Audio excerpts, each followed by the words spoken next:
اس ہفتے کے امریکی اخبارات کی سب سے بڑی خبر تو امریکہ کے قصر صدارت میں نئے مکینوں کی آمد ہے، جنہوں نے اقتدار میں آ کر امریکی تاریخ کا رخ ہی تبدیل نہیں کیا، دنیا میں امریکہ کی تصویر بدلنے کے وعدے بھی کیے ہیں۔ تقریب حلف برداری کے لیے میشیل اوباما اور ان کی بیٹیوں کا خصوصی لباس، واشنگٹن کی سڑکوں کو رونق بخشنے والے رنگا رنگ فنکار، انوگرل لنچ میں شریک سینیٹر ایڈورڈ کینیڈی کی خرابی طبیعت کی بنا پر ہسپتال منتقلی، کینیا میں اوباما کی سوتیلی دادی اور کزنز کی امید کہ شاید اوباما ان کے لیے امریکہ میں ملازمت کا بندوبست کریں گے، مگر اس کے ساتھ ساتھ پرندے ٹکرانے سے نیو یارک کے دریائے ہڈسن میں ایمرجنسی لینڈنگ پر مجبور ہونے والے طیارے کے پائلٹ کو قومی ہیرو قرار دیا جانا،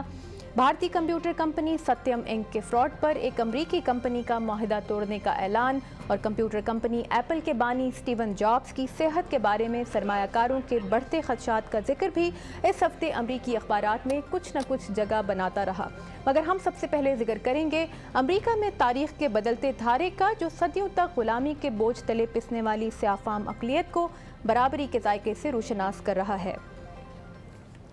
20 جنوری کو ایک ایسے شخص نے امریکی صدارت کا حلف اٹھا کر وائٹ ہاؤس میں قدم رکھا ہے جو سیاہ فام ہی نہیں، مسلمان وراثت کا حامل بھی ہے۔ I, Barack Hussein Obama, do solemnly swear اپنے نام کے ساتھ حسین لگانے والے نئے امریکی صدر کی آمد نے واشنگٹن پوسٹ کے مطابق امریکی دارالحکومت کی اعلیٰ سطحی تقریبات کا ماحول ہی تبدیل کر دیا ہے۔ ماضی میں صرف سفید فام امراء کی دعوت سمجھی جانے والی پارٹیوں میں پہلی مرتبہ سیاہ فام امریکی شہری بھی مدعو کیے جا رہے ہیں۔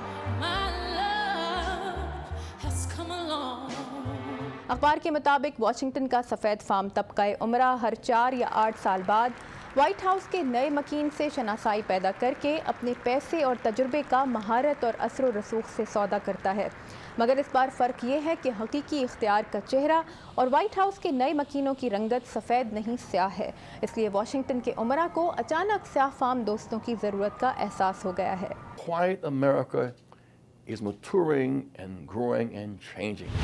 نیو یارک ٹائمز اور ABC کے ایک پول کے مطابق براک اوباما امید کی زبردست لہر کے ساتھ وائٹ ہاؤس آئے ہیں۔ امریکی عوام کو یقین ہے کہ وہ معیشت کو صحیح راہ پر ڈالیں گے اور اس کے لیے وہ اوباما کو وقت دینے کو بھی تیار ہیں، مگر امریکیوں کی اکثریت کے خیال میں معیشت، صحت عامہ اور عراق جنگ بندی کے حوالے سے فوری طور پر کوئی حقیقی پیش رفت متوقع نہیں۔ 18 جنوری کے لاس اینجلس ٹائمز کا کہنا ہے کہ براک اوباما کو وہ سب کچھ ٹھیک کرنا ہوگا جو صدر بش کے 8 سالوں میں خراب ہوا۔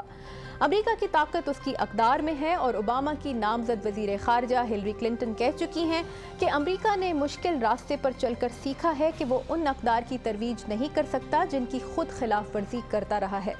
اخبار کے مطابق ابو غریب، گوانٹانامو بے کے قید خانے، دہشت گردی کے ملزموں سے واٹر بورڈنگ کے ذریعے تفتیش نے امریکہ کے دوستوں اور دشمنوں پر ثابت کر دیا ہے کہ انہیں امریکہ کے کہے پر نہیں کیے پر بھروسہ کرنا ہوگا۔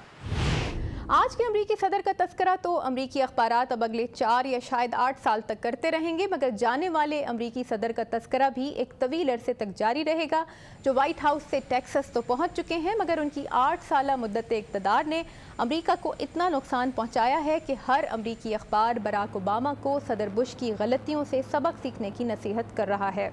There's legitimate debate about many of these decisions, but there can be little debate about the results.